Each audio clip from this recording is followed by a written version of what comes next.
Welcome, everybody, to the next episode of the Believe in the Jets podcast. I'm your host, Andrew Golden of Jets X Factor. As always, I got my co-host, former Jet running back LaMont Jordan with me. LaMont, how you feeling today?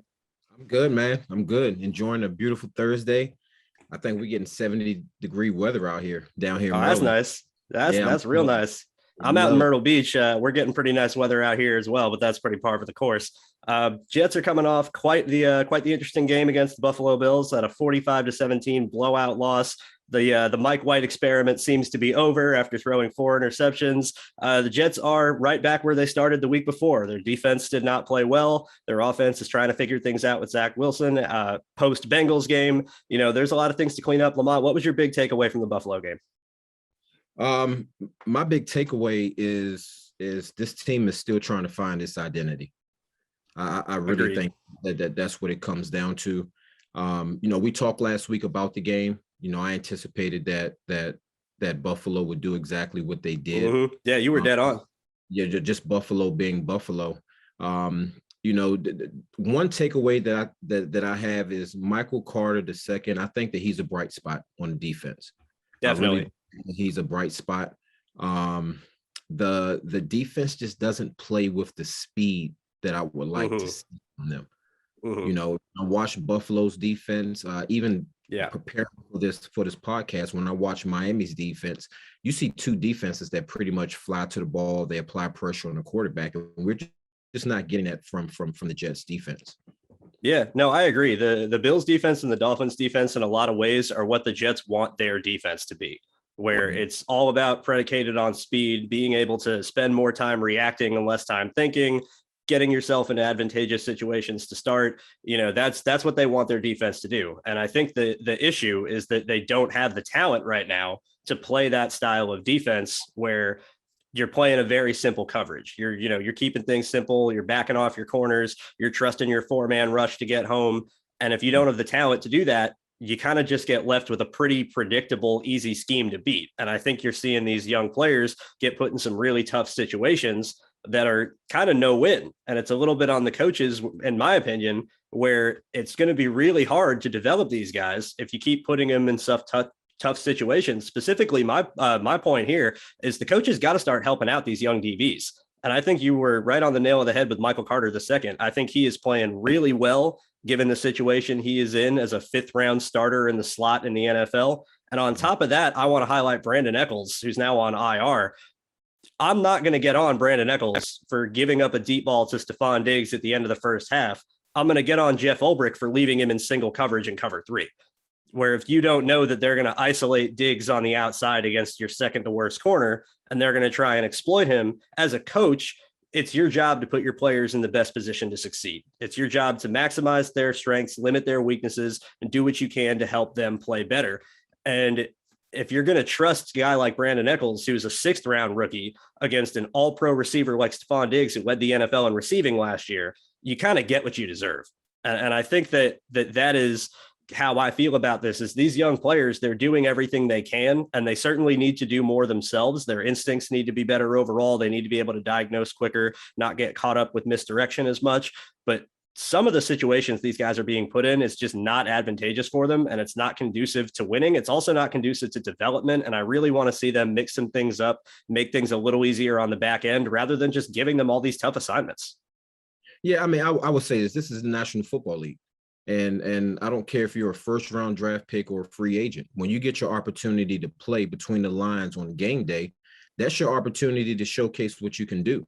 So whether I don't care if you're checking Stephon Diggs. I don't care if you have to check Tyreek Hill, whatever the case may be. At the end of the day, you have to go out there and compete. And what I see is a Jets coaching staff that's trying to see what players do we have that are just bona fide ballers. You got to check Stephon Diggs. Okay, go make a play. Now, it's hard to defend the perfect pass. Yeah. But if your technique is poor, if you're not making a play on the ball, then I'm not going to necessarily blame that on coaches. This is the National Football League. You have your opportunity to play, and you have to go out there and make plays.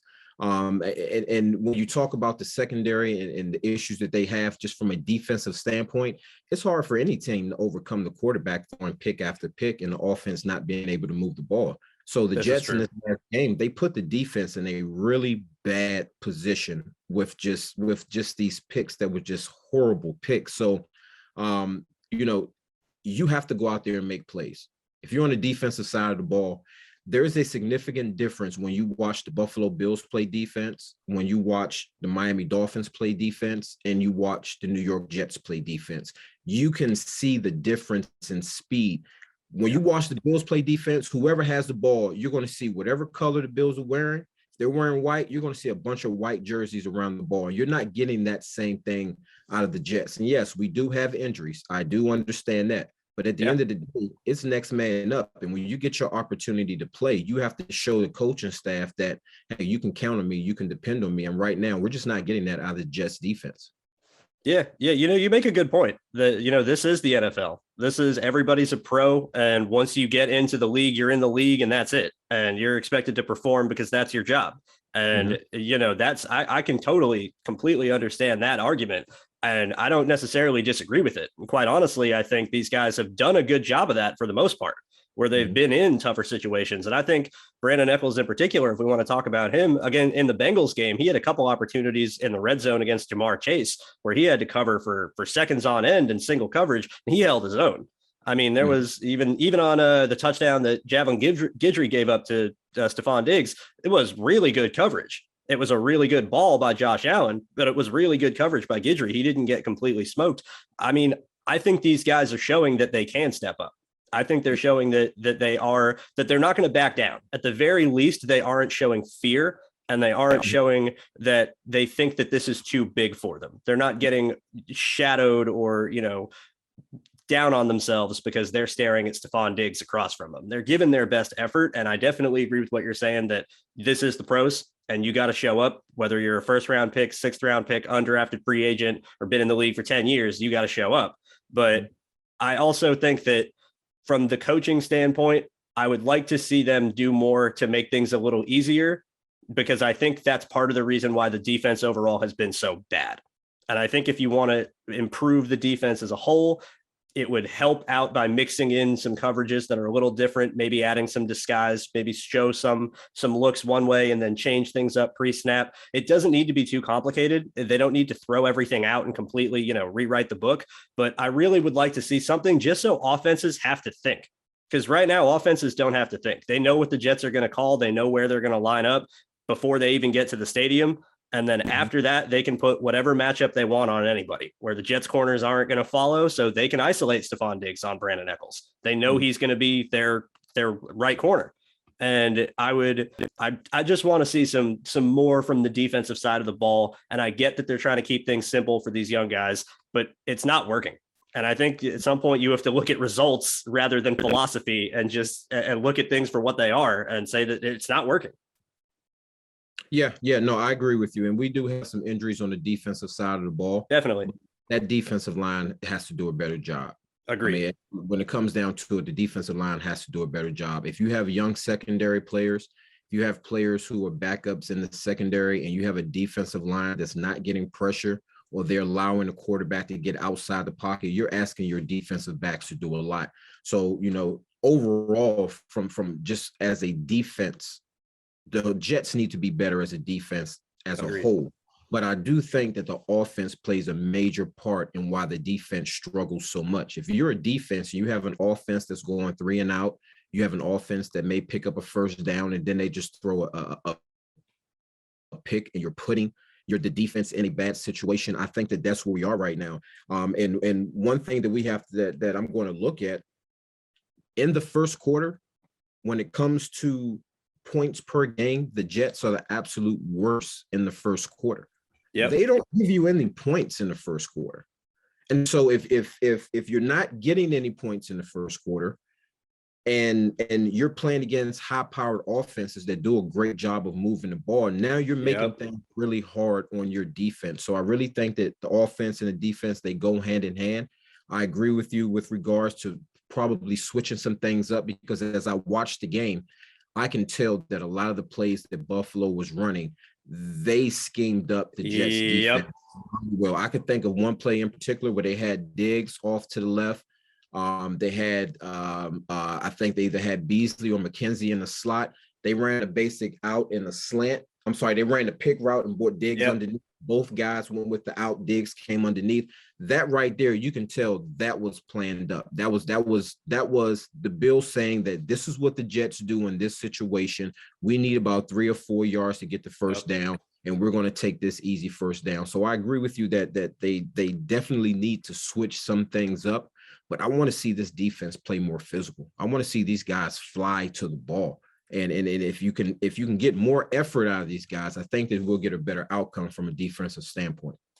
Yeah, I agree. I think it takes everybody. This is not a single issue where one person or one position group or one coach is the problem. Everybody needs to improve. Everybody needs to do what they can to be better. And I'm right there with you. And you made a really good point that I don't want to lose about offenses not being able to play well early, because it gets your defense in a hole. If you're playing from behind, that's harder on your offense to have to play catch up. And it's also harder on your defense because now they're playing from behind. They're going to be trying to be more aggressive, create a turnover. They can be exploited easier. They're also on the field more. They're going to get tired more easily. And in this game in particular, the interceptions, I definitely agree with you, were the problem in the game. But I think the turning point was Corey Davis's fumble. It's towards the end of the game. I think that might have been Mike White's best throw of the whole game, was to Corey Davis on the seam route where he keeps it under the safety. Corey Davis is able to adjust and catch it, breaks a tackle, and is able to get upfield for another 15 yards. The Jets are looking to score before half. They're looking to try and make it 10-7. They know Buffalo is going to get the ball after half. They're trying to get a touchdown on the board, but keep things close. Their defense had done an okay job up until that point. They gave up a score on the first drive and then were able to rebound for the rest of the half. And Corey Davis fumbles. The very next play was the 53-yard double move to Stephon Diggs. Yeah. 3 plays later, it's a touchdown. Yeah. Now it's 17-0. Bills get the ball to start the second half. They go down and score. Now it's 24-0. Game's over. Game's over. Mike White is going to have to try and play hero ball, hence the interceptions that followed from there. Mike LaFleur has to call a completely different game because he's playing down 24-0 instead of being down 10-7. The defense is basically left to just do whatever they can to try and hold up. And Buffalo all day just threw shots downfield. They said, your backup safety is in, Marcus May is out. We don't trust your corners, and we know what coverage you're running. We're going deep. And they had a play in particular where they isolated Stephon Diggs in the slot, and they had him run a deep post out of the slot against Sherrod Niesman, and it was wide open. Wide open for a deep post down the field, because they knew that this is their backup. This is where he's going to line up. This is the coverage they're going to call. If we put Stephon Diggs here and run this route, we are going to get the matchup we like, and the Jets aren't going to adjust to stop it. It's everything. Football is more of a team game than any other sport. Things impact each other and work together cohesively very, very well. And they need to all be on the same page. You need to have an identity, like you're saying. I'm a big believer in identity. If you're going to have this aggressive defense that wants to try and make plays and wants to try and play fast and go all out, you need to have the offense that can balance it. You need to have the offense that can take control of games, that can slow things down, that can be efficient, give that defense time to rest, so then they come out, they can be full force again. When this defense is having to play 60% of the game, I mean, it's going to tire them out. And if the turnovers aren't going to stop, it's not going to give them advantageous situations. It's a mess from all angles. Yeah, no, I agree with you. And we talked about this last week. And I said the one thing the Jets cannot allow to happen is they can't allow Buffalo to get their run game going. And we saw that early in the game that Buffalo was able to get their run game going. When you're playing against an offense that's as deadly as the Buffalo offense is, from a passing game perspective, when you allow them to run the ball with playing against a young defense, playing against guys who are backups, that's a tough pill to swallow. But I will always bring it back to the offense. Offensively, you have to help out your defense by not turning the ball over and changing field position, forcing a team to drive the length of the field, opposed to only needing to get 30 or 40 yards to score a touchdown. So as far as this last game is concerned, I think that when you just look at the game, you listen to the podcast that we talked, listen to what we talked about last week. We expected this to happen against Buffalo. The one thing that I will say is the fact that prior to that fumble, this game was headed to halftime where it was just 10-0. Yeah, this was a winnable game. If Corey Davis doesn't fumble and they go down and score, it's 10-7. They're right in the game. It's 10-7. They're right in the game. And now you're coming out of the locker room with a different feel. Buffalo 100%. completely, they just, once that fumble happened, you just knew that Buffalo had all of the momentum. They scored that touchdown, and you can just sense the air just being let out of the stadium. But with that said, that game is over. We kind of expect that game. I'm looking forward to this week because I do think that this is a winnable game for the Jets. Same here. And, you know, as we talk about the things that need to happen this week for the Jets to have a chance to win or to get this victory, first and foremost for me, you have to get the run game started. You have to get the run game going. I love Carter. Oh, yeah. Love him. Small back. He's explosive. He can hit those little creases. Give him a multitude of runs. And then with Coleman coming back, I love that 1-2 punch of Coleman. And I love the fact that they got Ty Johnson out there, my Terp. Shout out to Ty Johnson. I think that with those three backs, those are three guys that bring three different things to the table. And I think you have to get those guys involved. So first and foremost for me, this upcoming week is you have to get the run game started. Yeah, we agree on that one. Actually, that was my first point as well, was get the run game going, specifically against this defense in particular. They run a lot of blitz zero, and they're not scared of having their secondary in single coverage, putting 7-8 guys at the line of scrimmage and being very, very ballsy, for lack of a better word, on defense. And so if they're going to put 7 guys at the line of scrimmage, let's run crack toss. Let's get to the edge. Let's do what we can to let Michael Carter get hit outside. I want to see some sweeps to Elijah Moore. I want to see some screen passes or some little swing passes to Jamison Crowder. Any way that they can get the ball to their playmakers in space to the edge, whether it's through the run game or through the quick passing game, that needs to be the goal. I really think that if they're going to be clogging all these bodies inside, you got to be able to get to the edges, give Carter some opportunities on outside zone, see if you can't create some space. And on top of that, specifically with Flacco starting, it'll help out on play action, because eventually you're going to have to call your max protection deep shot. You're going to have to take your shot against blitz zero, and you're going to have to hope that your play action game and your running game can do enough to actually fool the defense long enough. You got to make those linebackers come down and hesitate, or you got to, if they are, because again, the Dolphins defense, and we'll get into this more, it's very, very complicated. It's very, very particular in what they do, because it's Belichick inspired, and they do things that other teams just don't do, where if they're blitzing, they're never going to send more than they need to. They're going to send one more rusher than you have in protection to get the one free rusher. That's all they care about. They don't care if nobody else gets home. The whole point is to get one guy unblocked. So they'll get, if you're blocking 6, they'll send 7. They're not going to send more than 8. They're never going to send more than 8. So if you're blocking 7, they're going to send 8 and try and see if they can have a free rusher. And the way they work is, especially with the way pass coverage and offensive linemen work against blitz zero, they're going to block the farthest guy outside. He's going to come free. He's got the longest path to get to the quarterback coming from the edge. So they block from the inside out. Patriots and the Dolphins defenses know this. So all they do is they line up their linebackers and their defensive ends on the inside and get them up in the A gaps just to make the offensive linemen freeze and make them have to stop after snap and see if they are going to be rushing. And the second that offensive lineman hesitates and realizes that this linebacker isn't rushing, that's when they drop out. They just want to hold the guy in place. They aren't trying to get pressure any other way. They're trying to sit there and go, the 3 guys are on the interior. We're not letting you kick out outside and double team or block anybody. And if you want to slide protection, we're going to make sure that our one guy gets free. And the second that happens, once that guy comes free, those linebackers drop out into passing lanes, makes it really hard on defenses to get hot reads going. It makes it really hard with a protection assignments. It's a tough scheme. So just run on it. Make it easier on yourself. Don't make things harder. You have talent in the backfield. I think the offensive line is better run blocking than they are pass blocking most of the time.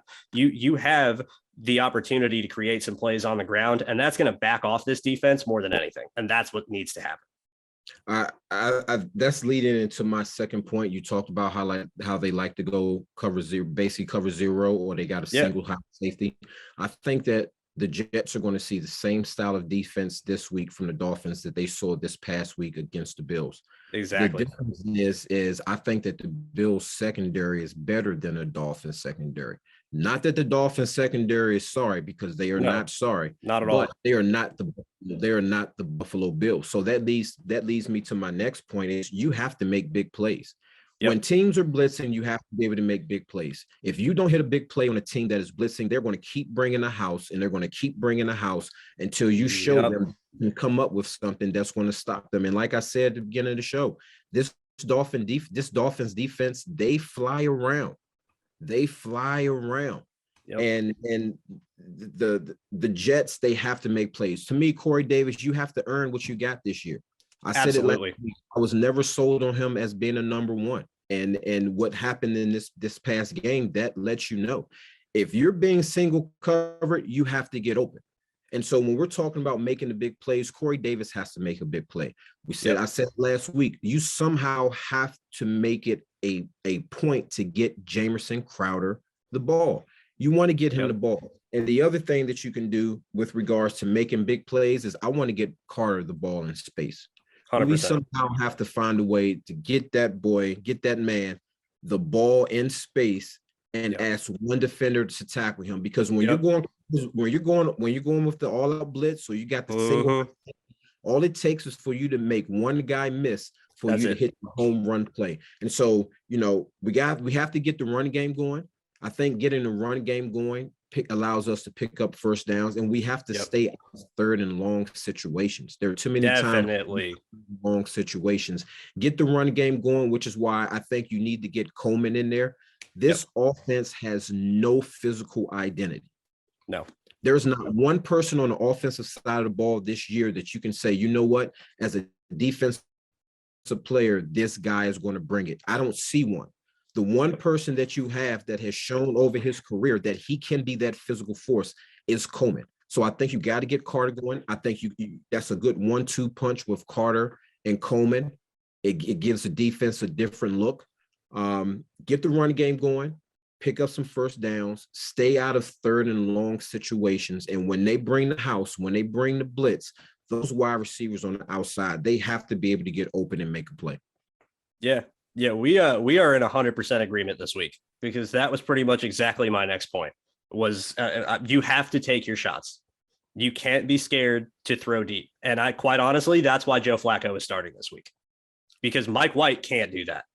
Mm-hmm. He's not going to scare this team deep. And it's really important, let alone the ability to be able to throw deep. You have to threaten it. You have to scare defenses. That matters almost more than hitting the plays. Is scaring them in the first place. If you go back to last year, you have the Sam Darnold ghost game. That game was a disaster for the Jets against basically the same defense they're going to see this week. And the reason it went that way is the Patriots had zero fear that Sam Darnold was going to beat them over top. Yep. Not at all. They weren't worried whatsoever about getting beat over the top. They don't even care if they let somebody go free, because they weren't sure that he was going to be able to hit the pass anyway. And the Jets' answer was hot reads. Was throw quick. Very first pass of the game is a speed out to Jamison Crowder, and Devin McCourty picks it off from 9 yards depth because he drives that far. He's no fear of the deep ball whatsoever. I'm coming downhill. I'm going to pick off this speed out. No problem. If the Jets started Mike White, it would have been that all over again. The secondary would have had no fear of getting beat deep. They would have had no fear of coming up and playing up on the receivers, given that rush time to get home, disrupting the timing of the offense. It would have been a problem. With Joe Flacco in the game, teams have to respect the deep ball. They have to respect the chance that Elijah Moore beats press coverage and goes down the sideline and Joe Flacco lobs it up to him, because Flacco has been a fantastic deep ball thrower for most of his career. Yes. So this is a talent that he has. And he's even in his Jets games, he's shown it. Last year, he had a deep shot to Brashad Perriman. He's played well, in other games, he was able to throw deep, show off that arm. He's capable. And on top of that, he's experienced and a veteran. He's not going to be fooled by protections. He's not going to be able to be mixed up by this defense. He's going to be able to set things right. He's not going to slide the protection the wrong way and then have it be a complete disaster. This is why Joe Flacco is starting, because against this defense in particular, Joe Flacco gives them their best matchup to win. And quite honestly, I don't think it's close. I think that I'll finish it real quick. I just don't see how this offense can back off the Dolphins from blitzing so much not counting the running game like we talked about, if they don't throw deep, because neither of these quarterbacks are mobile. Neither of these quarterbacks are any threat of breaking a sack and getting off to the edge and making a run for 35 yards or, moving in the pocket and making somebody miss. These quarterbacks aren't going to do that, either of them. So if that isn't an option, if mobility is not an option for your passer, the only other way to back off this defense is to throw over their heads. And that is why Flacco is so important. And these skill players, on top of that, like you said, they have to win. Like Jamison Crowder, this is going to be a big game for him in the slot. He's going to be the primary hot read guy like he was against the Patriots last year. He's going to have to be able to win. This is a huge game for Elijah Moore because he is the guy that will get the deep shots. He is the guy that will take the top off the defense. And this is a point that I'm going to end on, where you talked about where is the guy that defenses have to focus on. Yeah, it should be Elijah Moore because he should be used in any way under the sun the Jets can think of. He should be, they should run him on jet motion much more than they do. They should build play action passes and screens off their jet motion game on top of that. Let this guy get in the backfield and run some routes. Let him get some switch releases. He can do quite literally anything you want offensively. There are only a handful of players in this league that can do anything you want offensively. And Elijah Moore is one of them. You need to get this guy the ball in as many ways as you can, because it's going to open up everything else for the offense. You talked about you're not sure that Corey Davis is a number one wide receiver. Neither am I, because I think it's Elijah Moore. I think Elijah Moore is the number one target in this offense. I think he should be the number one target in this offense. And I think that he is not getting the ball enough. I think that they need to find any way they can to feature this guy in as many ways as possible, because he is just an explosive talent that can make plays in a multitude of ways. And those guys are rare. And it's going to give the defense something they have to focus on. It's going to give them a guy that they're going to have to take away and game plan for, rather than just game planning for the scheme. And so far, that's what teams have been doing. They've just been game planning for the Jets scheme. They're not scared of anybody offensively. They haven't had a reason to be. Yeah, and I will say this. I'm not going to put that pressure on Elijah Moore. He's a rookie. I'm not going to put that pressure on him. I think that the guy that has to step up is Corey Davis. You were brought here to be a number one. You need to be a number one. It's just that simple. Yeah. If you're number one, who's your tallest and your biggest receiver, does what he was brought here to do, which was be a number one, that's going to open things up for the rookie Moore. That's going to open things up for Crowder.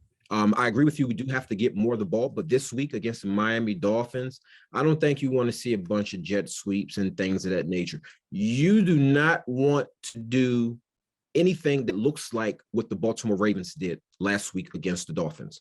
If the Dolphins are going to put everybody up in the box, running their little college jet sweep stuff and all of that, the Dolphins they're going to destroy that. The Jets will get no yards, and this will be a blowout. It'll be another embarrassing game if they try to do the quick game, all that type of stuff against the Dolphins this week.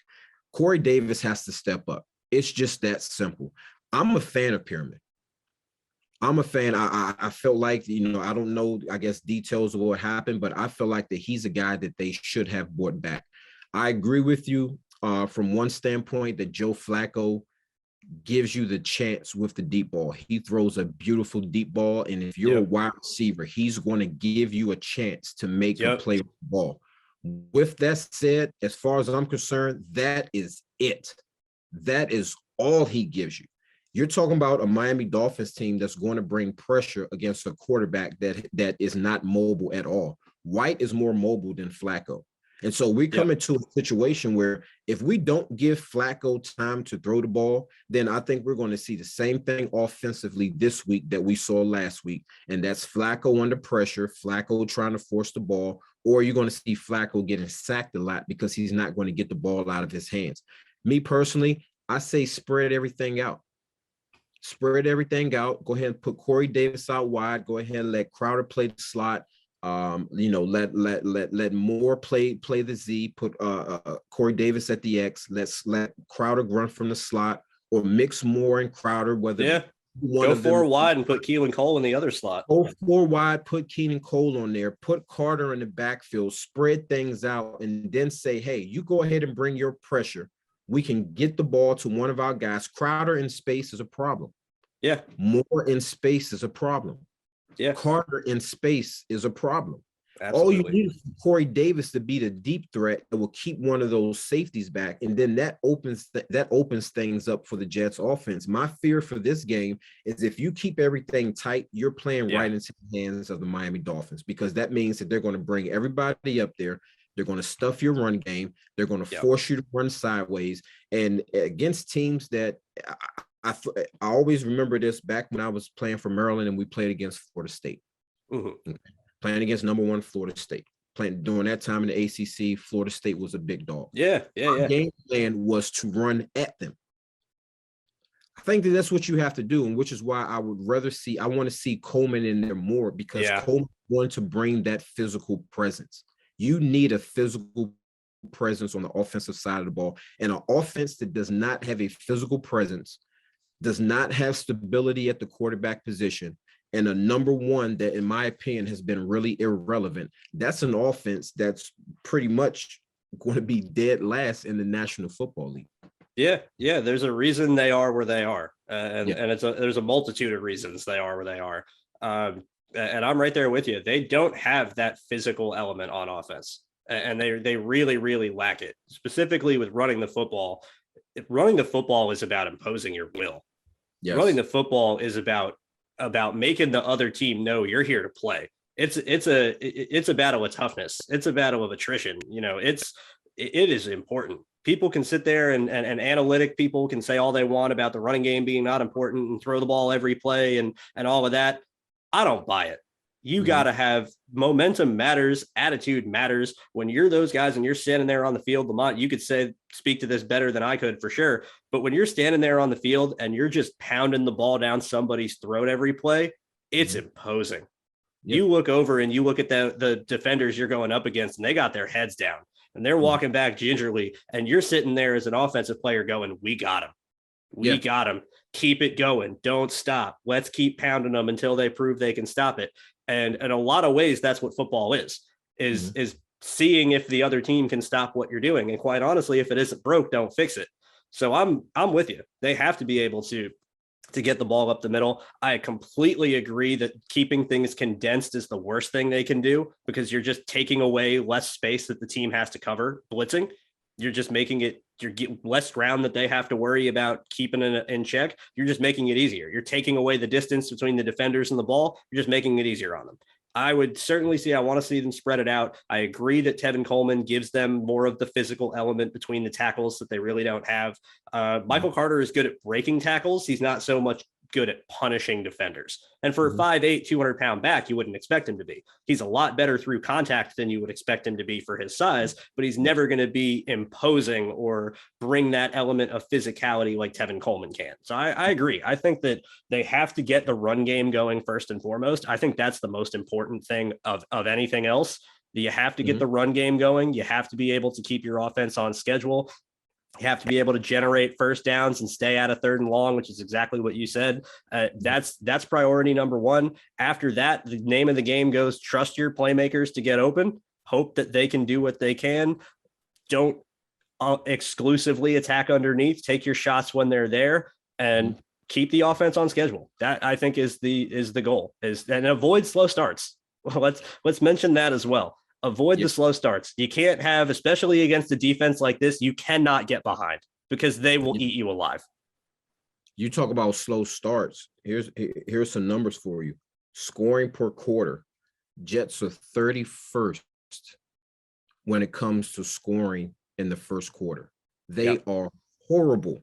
Yeah. Whereas the Dolphins, they're the 9th best team in the first quarter in scoring. So when we look at this game coming up, Jets versus Dolphins, I think the first quarter is going to tell the tale of the tape.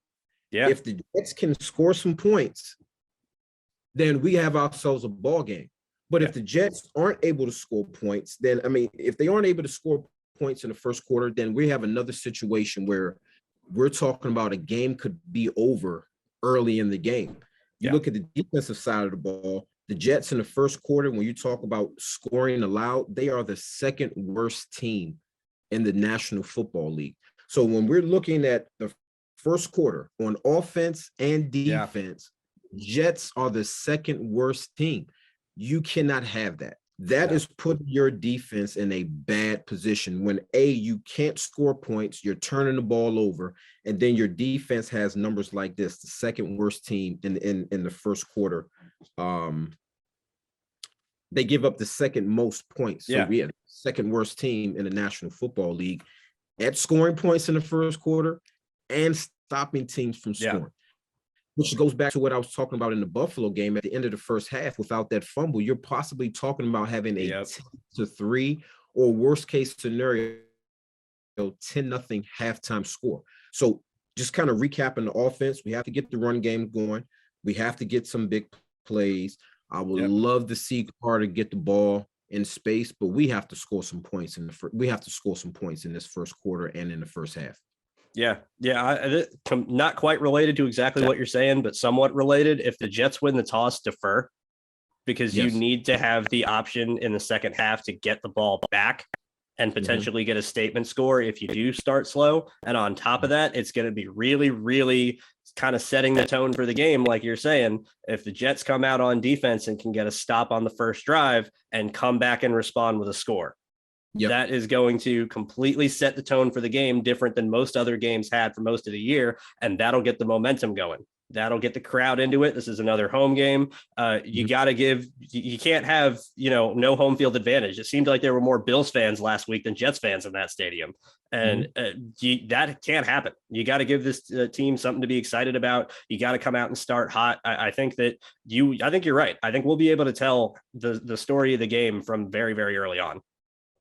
Yeah, and it's as simple as this. I played 4 years for the Jets. Okay. We play the Dolphins twice a year. All right.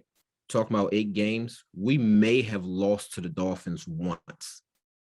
We may have lost to the Dolphins once. So if you're a player in that locker room for the Jets and you're playing against the Miami Dolphins, I don't care what your record is.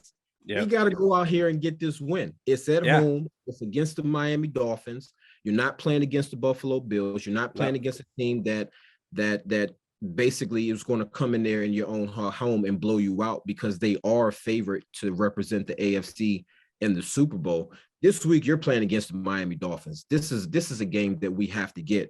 And as we continue on talking about what needs to happen for us to get this win, I think for me, the very first thing that I'm looking at is Williams has to be a force in the middle. He has to be a force in the middle. That defensive line, they have to put pressure on Miami Dolphins offense. You cannot allow Tua to stand back there and just kind of pick you apart. You play point guard like he wants to do.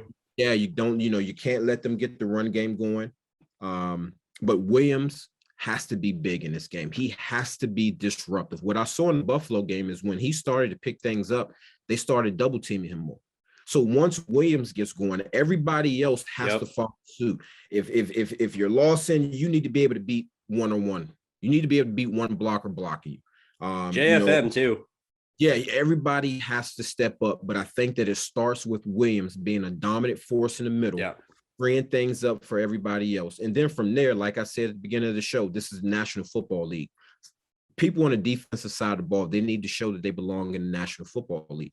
And this is a great opportunity for them to kind of pick themselves up after getting destroyed by the Bills last week.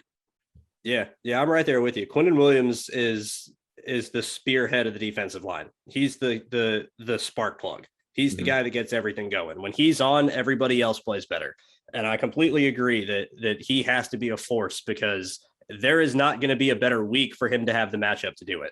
This Dolphins offensive line is an insult to traffic cones. They are awful. They are absolutely awful. Run blocking, pass blocking, either one, they are not good. They might be one of the single worst units of any team in the NFL. And if this defensive line, yes, they are injured. Yes, I know this. But if this defensive line with the guys that they do have cannot win against this offensive line, this team has problems. This team has major, major problems. If Quentin Williams cannot look like the third pick in the draft against this team, we got issues. And I don't think that's going to be the case. I think this defensive line is going to eat. I think they are going to take advantage of this offensive line. I think Quentin Williams is going to be a force. because I really like his matchup on the interior against their guards. I think he's too quick for them, and I think it's going to be game over on the inside real fast. The other guy I want to highlight, who we have not talked about at all this entire year because he was just activated yesterday, that's Kyle Phillips. Kyle Phillips is off IR. He's going to be coming back in at defensive end. And I think that he could have a breakout game if he were to be healthy enough to get back in and play in this matchup, because they need somebody else off the edge that can get some pressure. Bryce Huff was fantastic. And I think we're all realizing just how good Bryce Huff was, because the second he got hurt, their pass rush disappeared. Yes. And they need another guy opposite Quentin Williams that can generate pressure and can win one-on-ones. And I would like to see Kyle Phillips get the opportunity as a strong side end to do that, because Shaq Lawson just doesn't offer you anything as a pass rusher. He just doesn't.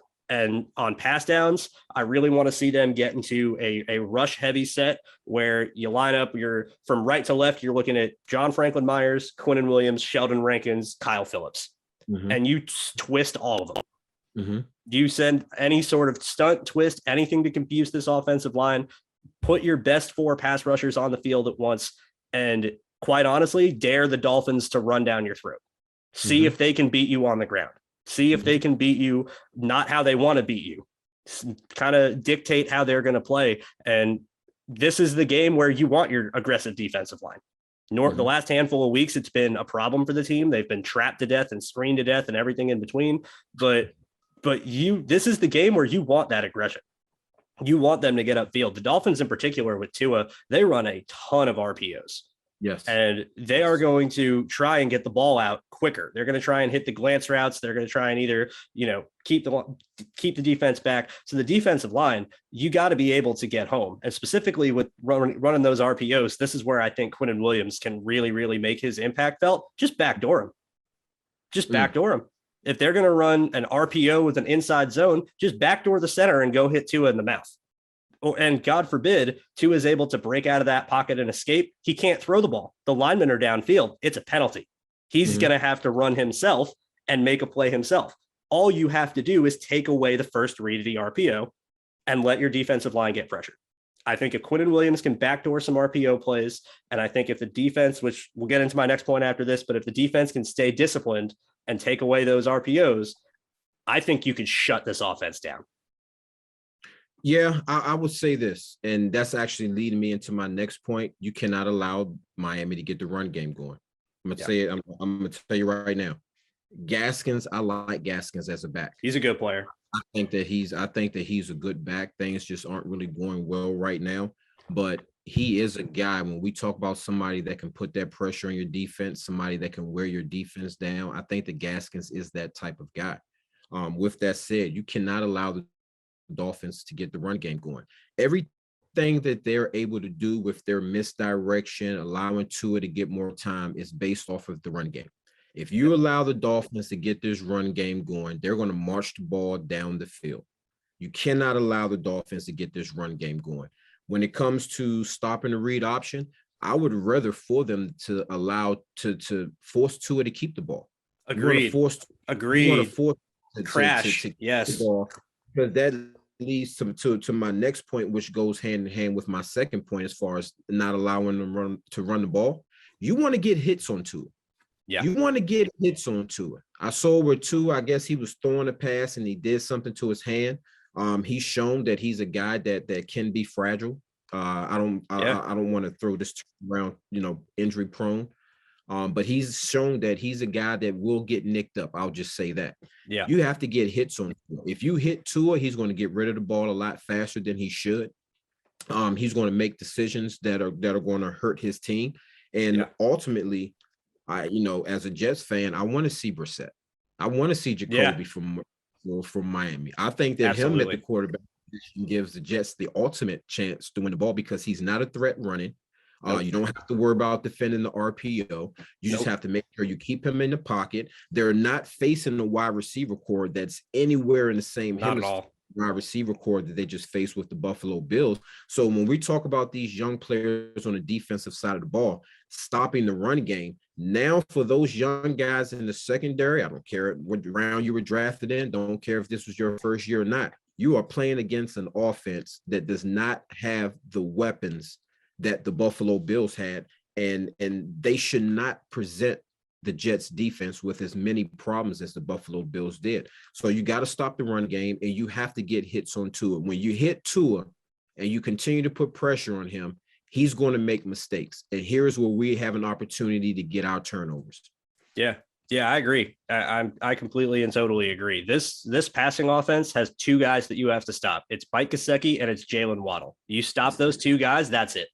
That's all they got. It's those two guys and dump offs to Gaskin. That's their passing offense. They're not going to do anything other than that. And Tua said it himself today, which was kind of, quite honestly, a pretty dumb thing to say in a press conference because the Jets definitely heard it. Talking about Jalen Waddle, the quote was, most people know who we're going to go to on third down, in reference to Jalen Waddle. Okay, so I'm doubling him on every third down. And I'm saying, Will Fuller, go beat me. I'm not worried about that. I'm not worried. I'm worried about Mike Gesicki. I'm a little worried about who's going to guard him, but that's going to get me right into my next point here. And that is that the linebackers have to be disciplined. Yes. If the linebackers are out of their gaps, if they are over aggressive, if they are not disciplined in what they are doing, this RPO game is going to kill them. And so it's really up to the linebackers. Trust the defensive line to do the heavy lifting. You don't need to fire downhill. You don't need to be charging up into the A gaps. You don't need to be going the second you see Tua hold the ball out like this on the glance. You don't got to be coming downhill. Bait the glance route. Yep. Bait the glance behind it. Stay disciplined. Take your little half step right up middle and freeze in the middle of the field. Bait the glance route. Make Tua hand the ball off. Make the defensive line play up and up tight. Make that offensive line win. Make the offensive line beat our defensive line and let that be their running game. You cannot give them the free yards over the linebackers' heads on the RPOs because it's just easy. And that's what the main thing of what the Dolphins want to do on offense when Tua is in the game is those RPOs. Before Tua came in against the Ravens, they didn't call it once.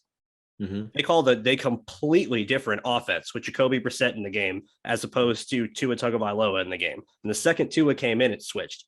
You need to take away that option element. You need to take away that the risk of having the linebackers come up downhill, try and be too aggressive, and then the quick pass behind them, and there's no one to tackle the receiver who can run up the middle for 40 yards.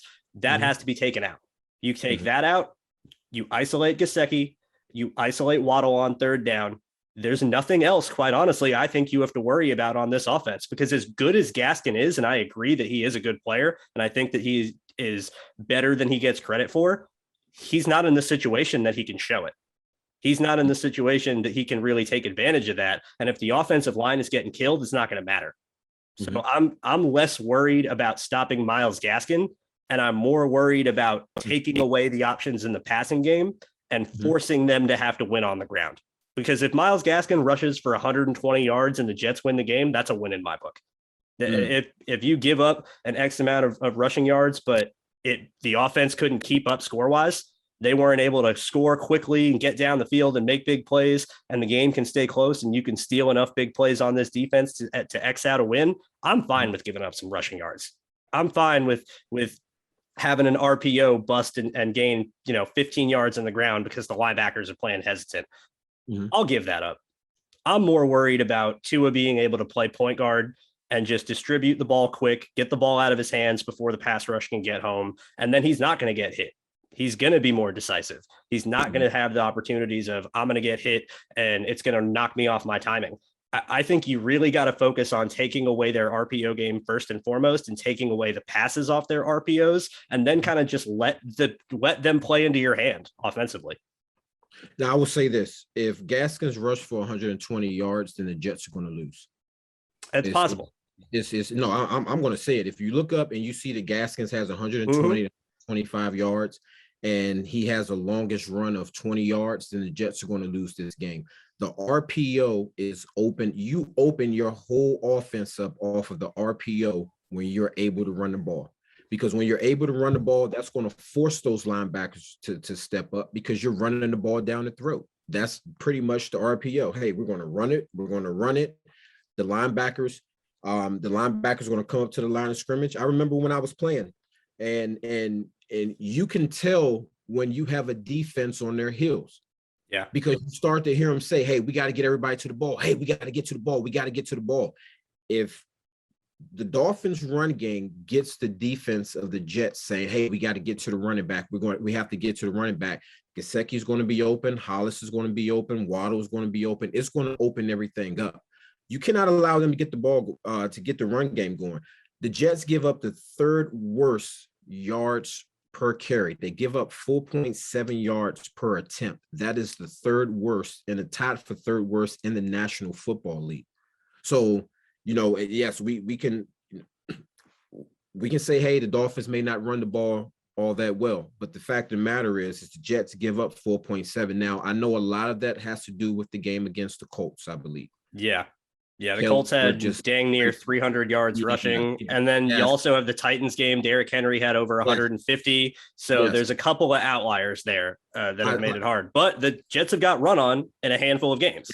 They have, but that's why I'm coming back to this and why I say you cannot. That's why I say you cannot allow them to get the run game going, because if you allow them to get the run game going, that's going to open up to Tua's comfort zone, which is the read option, the read zone. So you cannot allow to get the run game going. Quentin Williams has to be big. You can't allow to get the run game going, and you have to hit Tua and make Hollins or Wilson be the ones that beat you. Yeah. When things get tight, all right, Tua is looking for two people, and we said it. Yep. Gesicki looking for Waddle. Put that pressure on them, and I would like to see, quite frankly, I think that this game, I think that you're going to see two defenses play the exact same type of defense. If the Jets play cover two, Miami is going to eat this defensive line. Yes, they will. I think that you go with a single high safety. I think that you bring pressure. You force Tua to get the ball out of his hands early and hope that your cornerbacks can jump a route, possibly get a pick. But you don't want to play cover two against this team. If you come out there this week and you see the Jets are playing in some form of a cover two, then I think Gaskins is going to have a field day for the simple fact that you have to honor Tua's legs, and that's going to open things up for the read option. Yeah, you took the words out of my mouth, because my last point is fight fire with fire and blitz them back. If they are going to be sending pressure, if they're going to be an aggressive defense, if they're going to be trying to land hits on Flacco, give them their own medicine. Give it right back to them. If you got to send 5 one play, send 5. If you got to send 6, send 6. Not every play, not over to the point of ruining the structure of your defense. But if you get into 3rd and 7, send a guy off the edge. If you get into 3rd and 8, send that blitz Bryce Hall again, like we saw in the Titans game, and let him come off. Do something to get some extra pressure on Tua. As bad as this offensive line is, and as much as I think the defensive line has the talent to win themselves, where you can do what Robert Saleh and Jeff Ulbrich want to do, which is rush for and play coverage, I think the offensive line is bad enough where you can do that. But if you want to get some splash plays, you want to get some turnovers, you want to get some big sacks on 3rd down, you got to send heat. You got to make things difficult. You got to be aggressive right back. Joe Flacco himself had a line in his press conference yesterday when he was announced as the starter, and it encapsulated everything so perfectly to me. This is the 2nd podcast in a row I've said it, and I don't care because it's that good. And the way he was talking about the Dolphins defense. He was saying they're very aggressive. They put their corners in islands. They play up. They'll bring 8 people to the line of scrimmage, and they don't really show any fear. And the line that Flacco said that has stuck with me since is, when in football in general, let alone the NFL, but in football, the aggressor usually wins. If you are going to be on the offensive, if you are going to be dictating the game, if you are going to be aggressive and making the point of you have to stop this on offense and defense, you never want to be the team that's reacting. You want to be the team that's dictating the game. You want to be the team that is imposing their will. And if you're just going to let the Dolphins blitz you all day long and never give them any of it back to them once they get on offense, I feel like you're not giving an adequate effort. I think you're exactly right that this is going to be two defenses that play very aggressive, that fly to the ball, that are going to try and send pressure, and they're going to get in the face of these offenses and see if they can beat them. They're going to dare them to beat them. This is going to be a bloodbath. this is going to be an absolute slaughter fest between these two teams, because let alone the fact that they're division rivals. You have the Jets, who are desperate for a win. You have the Dolphins, who are coming off a big win against Miami. They're trying to carry momentum. You have two coaching staffs that are trying to solidify their careers. This is battle for the future. Battle for who's aiming for second place in the division, who's aiming to eventually dethrone the Bills. This is a big game for both teams. And I really think that this is going to be very physical, very aggressive. And if I'm the Jets, if I'm Robert Saleh, I'm sending everything I have at Tua. I am daring Tua to beat me. I'm going to treat him like teams treat Mike White. I'm going to treat him like teams are going to, like the Dolphins will probably treat Joe Flacco. I'm not going to show any fear. I'm going to sit there and say, Tua, with that offensive line, yeah, beat us. Go ahead. I'm not worried about Jalen Waddle's speed. You got to get him the ball. Jalen Waddle can be open downfield. If Tua is underthrowing it, it's not going to matter. You got to send heat. You got to fight fire with fire. Yep. No, I agree. Listen, I agree with you on that.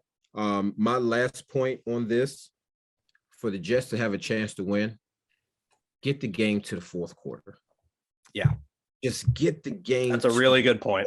Quarter. When we look at scoring per quarter, the Jets are fifth in scoring in the fourth quarter. Now, let's look at those numbers. They're fifth best at scoring in the fourth quarter. In garbage time. They're about to say the reality of that, they're playing soft. They're a prevent. It's the end of the game. You're pretty much being blown out. But then we go back to the Cincinnati game, where towards the end of the game, those guys fought. When you look at Miami from a defensive standpoint, they are the second worst defense when it comes to giving up the most points in the fourth quarter. And they have been in some games that have come down to the quarter. So the Dolphins have shown that, hey, if the game is close in the fourth quarter, they're going to give you a chance to win, because out of all the quarters, that is the quarter that they give up the most points, is the fourth quarter. So with all of those things said, we need those things to happen to get us to the fourth quarter, keeping this game close. And then the Jets, I believe, have a chance to win this game. Yeah, I think that's a really good point. And I'm really glad you made it, because if this game is close entering to the fourth quarter, I think the Jets will win it. I think they have the team that is built to play better in the second half than play as poorly in the first half. And I don't know if the Dolphins are built to win a shootout. I don't know if the Dolphins are built to play catch up either. So I would really, really think that if this can be a close game, that it's going to play more into the Jets' favor than it would the other way around. And keeping it close into the fourth quarter is the best way to do that. This is the last point I want to end on before we get into our bets of the week. But I want to let everyone know, just so they're very clear, do not overrate this Dolphins defense. They had a good performance against the Lamar Jackson Ravens on Thursday Night Football. And outside of that, they have been statistically horrible all season. The Dolphins are number one in the NFL in passing yards allowed this season. Number one. They have given up more yards allowed than the Jets. They are bottom 5 in total yards and yards per game. They are, I believe, they're bottom 15 in rushing. This is not a great defense statistically. Teams have moved the ball on this defense all year. Please do not think that this is the 85 Bears that the Jets are about to go against, because you just saw them play well against Lamar Jackson on Thursday Night Football. It was a good performance from their defense. It was a bad response by the Baltimore offense by not doing anything different after halftime. There's a lot of factors at play. And just like Mike White against the Bengals, sometimes you got to look at what the other team is doing more than what the team itself is doing, and attribute blame or credit either or where it's due. Do not give all the credit to the Dolphins defense. Let's put some blame on the Ravens offense. Let's remember that statistically that this defense is susceptible to getting beat, and let's not show any fear. Let's not go into this game thinking we're playing this world beater of a defense, because we're not. We're playing the quite literal 32nd passing offense ranked Dolphins defense. You got to be able to move the ball, and you got to be able to have no fear. And I think that there is a chance to keep it close if you do that. If you go in and you play this game full force with what you're saying, bring the effort, bring the intensity, bring the aggression, fight fire with fire, and be the tougher team. I think the tougher team wins this game. Yeah, I agree with you. To the point of the Dolphins defense, yes, both the Jets and the Dolphins are at the bottom when you talk about versus the pass, but the Miami Dolphins are the seventh best team with regards to generating turnovers. And That that is is true. something that is significant. They may give up a lot of yards, but at the end of the day, they are the seventh best team when it comes to getting the opposing offense to turn the ball over. That is something that has been an Achilles heel of the Jets. We saw it just this past week. Yeah, Not saying it would have changed the game, the outcome of the game, I but don't think you so. can't have that many turnovers. And the Dolphins, as fast as their defense plays, you can see why they generate those turnovers. I think that these Yep. guys are ball hogs, and you Yeah. have to give Brian Flores his credit. His offense is not good, but his defense does show up. And let's look at the teams they've played. They've played against the Patriots offense. They've played against the Bills offense. They've played against the Vegas offense earlier in the season when they were undefeated and they were rolling. They played against the Indianapolis Colts.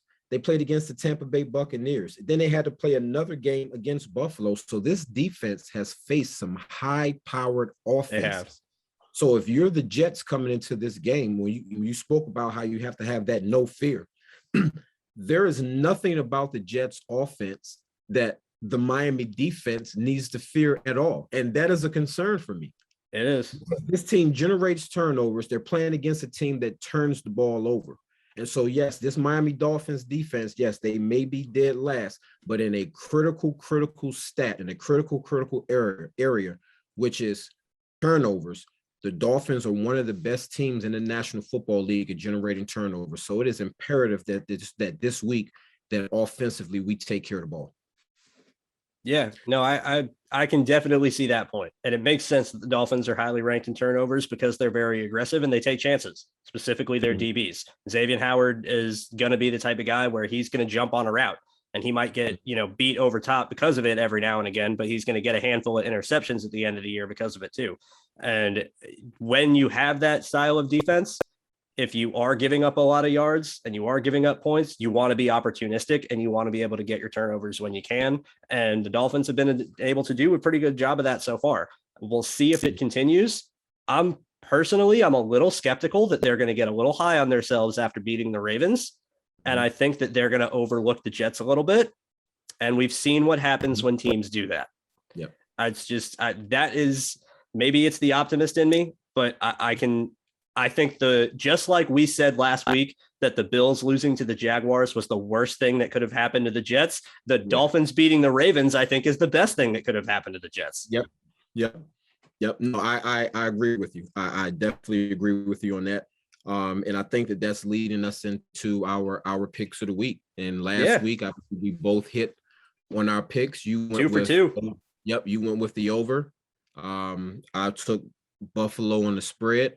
I'll let you go first this week because I'm kind of torn right now. I still don't know which way I want to go. So I'll hear your picks first. All right. Yeah. I got an interesting one this week because I looked at, the main lines. I looked at the line. It was 3.5 from where I could see it. Over under was give or take about the same as the Bills game at about 44. There was a handful of options, but nothing that I was absolutely just, dead set on that I really felt like this is what I want to put as my bet on the week. So I'm going to go a little different here. I'm going to go with a prop bet and I'm going to go Jamison Crowder specifically. Okay. His over under for catches is 4.5. And I'm hammering the over because I think he is going to be the main target on hot reads. I think he is going to be the main target when the Dolphins do run their blitz zero and the Jets aren't running a deep shot. I think your 3 receivers, if that's where they go in their run 11, are going to be Elijah Moore and Corey Davis on the outside and Crowder in the slot. And I think Crowder is going to be the guy that's going to be the main beneficiary because the Dolphins' weakest corner of their 3 corners is their slot corner. And I think that is the opportunity for Jamison Crowder to become a focal point of the offense. And I could see a game where he finishes with 7 or 8 catches. He may only have 65 yards. He may not be able, that might be all underneath, 8, 7, 10 yards here and there. He may not have any explosive plays down the field. But in terms of who's going to lead the team in catches, if it's not Michael Carter, I think it's going to be Jamison Crowder. And 4.5 seems really low to me. I think he's going to catch more than 5 passes. More than anything else in this game, I think Jamison Crowder is going to get the ball. I tell you what, that is a heck of a pick right there. I like that pick. I hadn't looked at the prop bets, but here's why I really really like that pick. If I'm not mistaken, and I could be wrong with this, this is Joe Flacco's. He's been with the Jets, Yes, right? Him and Jamison Crowder, they have had some type they have. of relationship. And I do remember that during that period in time, Joe Flacco loves to throw the ball to Jamison Crowder. He is a comfort. Jamison Yep. Crowder is Joe Flacco's comfort. It's not Davis, it's not Moore, it's not Carter. He feels most comfortable throwing the ball to Jamison Crowder. So I definitely love the Crowder 4.5. Another reason that I love the Crowder at the 4.5 is, let's say that this is a situation where, unfortunately, let's say Miami does put up a lot of points. That's going to put the Jets in a position that they're going to have to throw the ball, which is going to give Jamison Crowder an opportunity to get more reception. So I love that bet. Love that bet. Yeah. I saw that and I could not believe it was only 4.5. I thought it was going to be at least 5.5. I thought it would be closer to 6 or 7, but Jamison Crowder catches 5 balls and this bet hits. I'm taking that all day long. and listen, like I said, I love the bet. I really do think that is going to happen.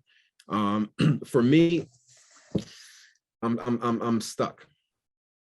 I don't want to be a homer. All right, you want to take the Jets you want to take the Jets +3, don't you? No, I'm actually thinking about taking the Jets on the money line. Okay.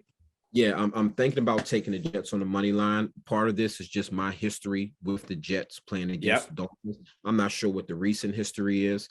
But skewed more towards the Miami, but that's been when you have Adam Gase and Mike McCagnon running your organization, that's what's going to happen. Yeah. Oh my gosh, goodness gracious. I tell you what.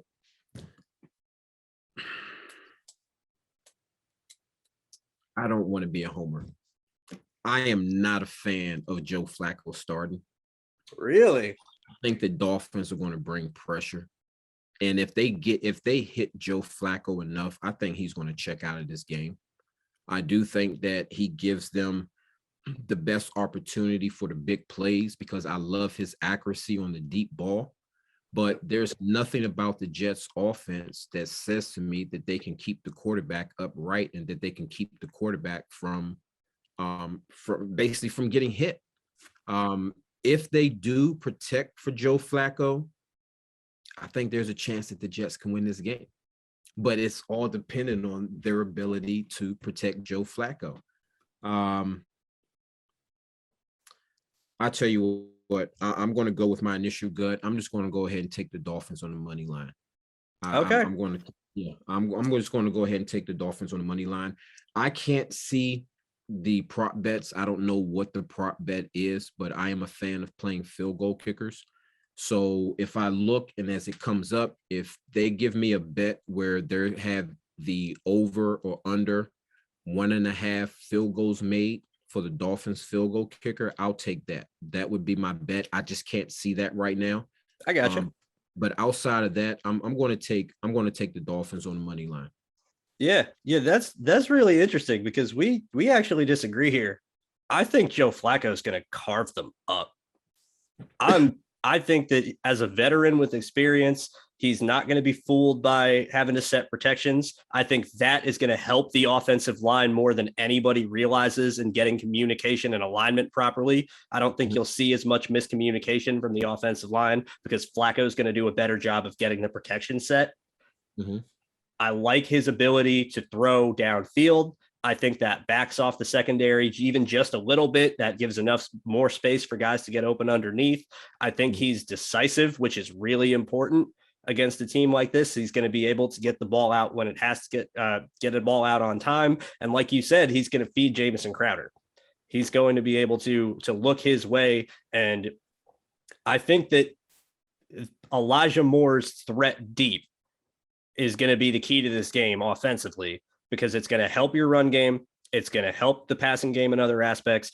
You got to give your opportunities to hit some shots to him and stretch the field.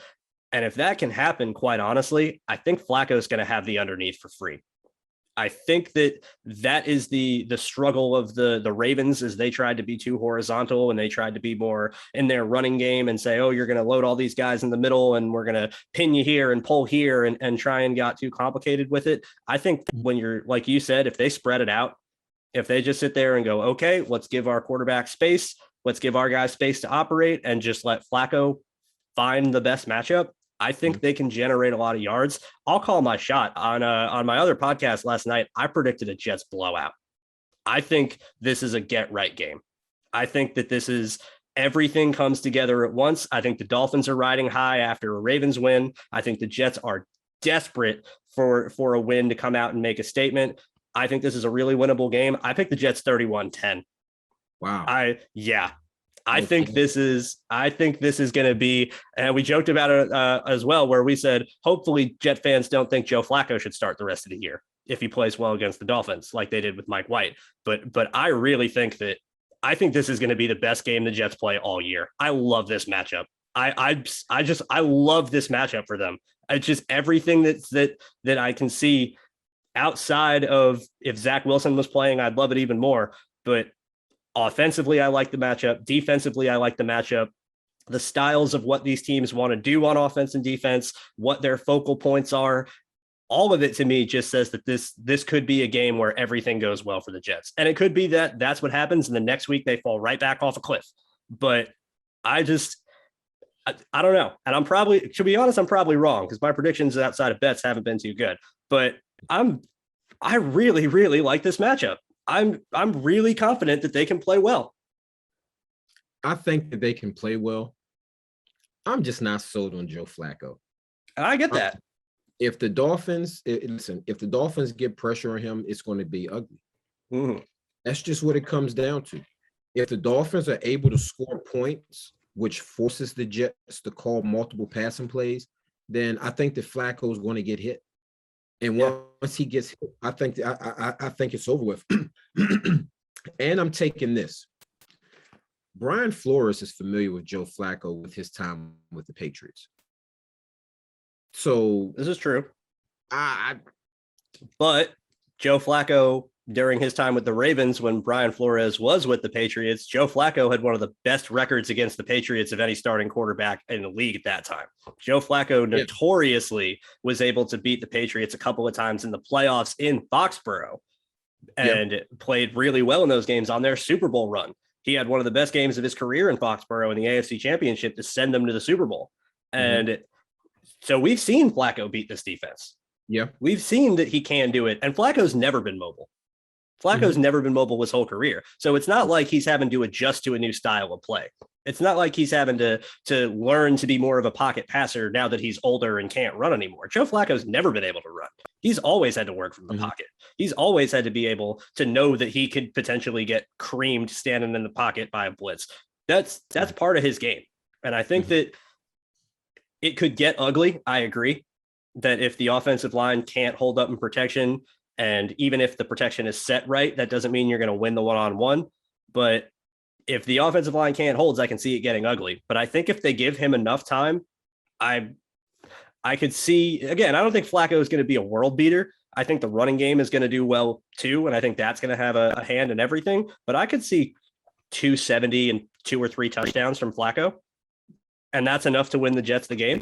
I don't know. Maybe I'm the crazy optimist, but I'm with you. No, listen, I'm with you. That's why I was so hesitant. And why I was contemplating, I was thinking about possibly taking the Jets on the money line is because it's as simple as this. If for some reason, Lord forbid this happens, but if Tua gets hurt and Brissett comes in, I think that gives the Jets the best chance to win the game. Agreed. To your point about how well Joe Flacco did against the New England Patriots, he also did that with Ed Reed, Ray Lewis, teams that was at the top, a team around him that when he got there already had its reputation. All he had to do was just come in and not turn the ball over. This is totally different. You're playing with the Jets. You're playing with banged up players. Your number one receiver, in my opinion, is not a top 10 or 15 number one wide receiver in the National Football League. You have no run game to go with you to support you. And all season long, the quarterback has been harassed. That's my concern with Joe Flacco. Now, if they give Flacco time, I agree with you. He can carve them up. But there's nothing about what I've seen from the Jets, and there is nothing about what I've seen from the speed of the Dolphins defense that's going to suggest to me that they're actually going to give Flacco time to actually pick them apart. So I'm gonna stick with my pick with the Dolphins on the money line. I don't feel 100% about it because there are too many things that can happen. Yeah. But I just think overall, I just think that where these two teams are, I just think that the Miami Dolphins are just further along as a franchise than the New York Jets are right now. I agree with that completely. I completely agree that they are, if you're talking about two teams that went into rebuilds within a handful of years ago, that the Dolphins are further along in that than the Jets are. But we also got to remember that that's because this is the first year of a new regime. Mm-hmm. I don't even, quite honestly, I don't even count Joe Douglas's first 2 years with Adam Gase because that wasn't his coach. That wasn't, how can you reflect of what Joe Douglas is doing if you don't have cohesion with your front office and your coaching staff? And now that the front office and coaching staff are very much in lockstep, I think it's a lot more fair to judge things as a whole. And of course, the Dolphins are further along in their rebuild. That's nature of how they've been able to structure their organization since they've had Brian Flores as a coach. So I don't think that that's necessarily surprising. I'm just sitting here thinking from the other end of it, and this is, something we've seen out of the Jets a lot. You got to learn what it's like to sustain wins. You got to learn what it's like to win and not get too high and not look past the next week or have the slightest bit of adversity hit in the next week and then your momentum falls down. That's been the Jets' problem, is that they'll have a really big win and they'll get all high on themselves and everybody is feeling great and they all say they're going to carry the momentum and this was the best week of practice we've ever had, and then they come out on Sunday and it's a dud. It's a complete and total dud. We haven't seen that the Dolphins can do that either. We haven't seen that the Dolphins are capable of being sustained winners. This team has one more win than the Jets does. Yes. If they lose to the Baltimore Ravens on Thursday, these teams have tied records. Yes. Like this is I think we need to put things into perspective. Are the Dolphins going to be able, like I've said multiple times now, it might, quite honestly, I think it might even be less to do with Joe Flacco and more to do with the Dolphins defense thinking they're all hot stuff after slowing down Baltimore and that they're just going to be able to do, we're just going to call blitz zero. We're going to squat on everything underneath like the Bills did and make Joe Flacco's day miserable. And we're going to go home winners. No, not against Flacco, not with Elijah Moore in this game, not with the Jamison Crowder who can get open deep. This is not the same offense the Jets played against the Buffalo Bills. With Flacco, there is a completely different element that that matters. And it matters, I think, more than people realized. I think that's why the Jets offense got so suffocated against Buffalo so easily, because the Bills DBs had no fear. They had no fear. They can sit there and say, we're going to lock up in coverage. Corey Davis, I'm not worried about you beating me over top. I'm not worried about Elijah Moore on the deep over. I'm Trey White. I don't care. Elijah Moore is going to run a little whip route. I'm just going to sit outside leverage and just completely wall him off the whole time because I'm not worried that he's going to go upfield. You have to worry about the deep ball with Flacco in the game. And the fact that you even have to worry about it, I think, is what gives them the advantage, because you don't have to worry about the deep ball if you're the Jets. I'm not worried. Jalen Waddle's fast. Can Tua get him the ball? And even if Tua does get him the ball, this is the one thing about why I'm in the quarterback arm strength is really important camp. Jalen Waddle gets open. Tua gets him the ball. If he can't get it with enough velocity, the DB can recover. Jalen Waddle could have been wide open. But if you give whoever is going to be Brandon Echols' replacement, which I think is going to be Isaiah Dunn, and I think it's important we mention this, that the Jets will be starting a new corner with Brandon Echols out. Isaiah Dunn's been in for 4 snaps and made 2 pass breakups. Like, I would like to see him get more opportunities. And I'm not scared of Tua. I'm not scared of this offense. I'm not scared of this offense being able to take over the game in the way the Bills offense was. And that even if, the Jets offense has a slow start, or the Dolphins offense going to start fast enough to make it matter. That's what I keep saying. I think this is a really good matchup. I'm probably wrong, but I think this is a really good matchup. No, listen, it is a good matchup, and I'm with you. This is a game that listen, the Jets could come out here and blow the Dolphins out. I think that because Joe Flacco is a veteran, Yeah. I think that from an offensive play caller standpoint, maybe you can open your playbook up more because you have you have a vet that's done it, who's been there. Yep. But with that said, I was impressed by the Dolphins defense. And granted, yes, they were playing against the Baltimore Ravens, but I mean, for the most part, they shut Lamar down. And anytime a defense can come into a game and execute their game plan, that's going to give them momentum for the following week. And I really think that the game plan this week is going to get pressure on Flacco. Don't give up inside leverage. If you bring in all the safeties and you allow Crowder to work his way and get inside of that defender, that's where the big thing happens. I will say this. If the Jets win, at the end of the stat line, you'll see what Joe Flacco threw maybe 2 touchdown passes of 30 yards or more. Yeah. If the Jets win, I think that that's what you're going to see. And it's going to be because they bought the house. Crowder or Moore were able to slip, get inside. Flacco hits them in stride, and then they break a long one. Outside of that, I don't see it happening any other way. I think the Dolphins defense is very fast. I think that Coach Flores is a good offensive coordinator who also has history of playing against Joe Flacco. And I think that the message that's being spoken to the Miami Dolphins is this: it does us no good to beat the Baltimore Ravens and then turn around the next week and lose to the Jets. When you talk about 2 franchises who are trying to build, I'm pretty sure that that's Brian Flores' message to his team is, if we go out here and we lose to the Jets, what we did against Baltimore means absolutely nothing. So I think that Miami Dolphins team is going to come in focused. I think they're going to come in hungry. And what this game comes down to is very simple. Is Joe Flacco going to be the Joe Flacco that was playing with Ed Reed, playing with Ray Lewis, supreme defense, great offensive weapons around him?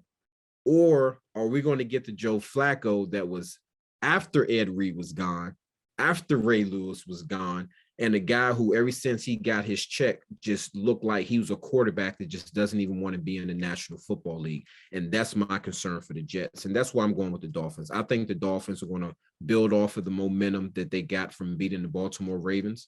But I will not dismiss the fact that the Jets can win this game. You look at the Dolphins are 1-4 on the road. The Jets are 2-2 at home. I think that is something to take into account also, but I'm still going to take the Dolphins. Yeah, I could see it.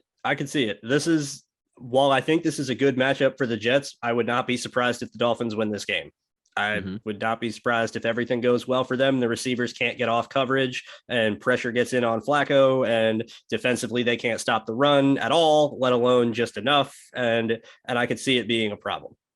I certainly could see it going either way.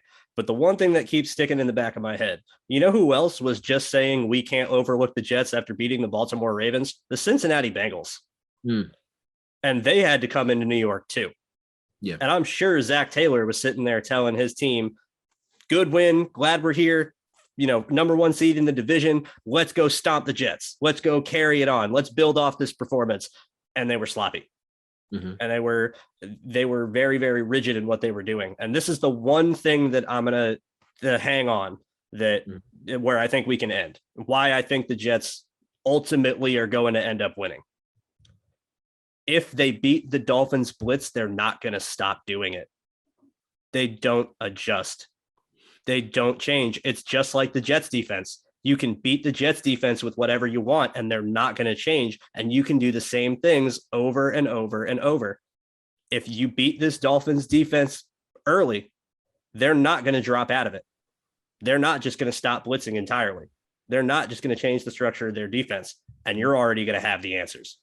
I think this is the first game, maybe all season, where the Jets can treat another team the way teams treat them. Yeah. And you can go make the Dolphins the Jets this week. That would be my advice. Yep. I feel you.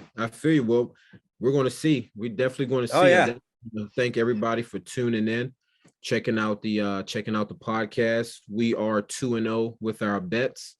I'm sure Jets fans actually hope that at the end of this week that we are 3-1 and that the Jets have won the game, and I have lost my pick. But Andrew, you got anything else? Yeah, no, that was pretty much it. Like LaMont said, thank you guys so much for listening. Excited to see how things go in the future. I think it's really interesting that we see this game very similarly schematically and very different in outcome. But that's the nature of football, is that sometimes the Jimmies and the Joes beat the X's and the O's, and sometimes the X's and the O's beat the Jimmies and the Joes, and it's all any given Sunday is real, and that's what makes this league so fun. But that's it for me. Thank you guys so much for listening. We are going to be back next week to review the next game. I have some more bets for you guys. Thank you again. We'll talk soon. Bye-bye.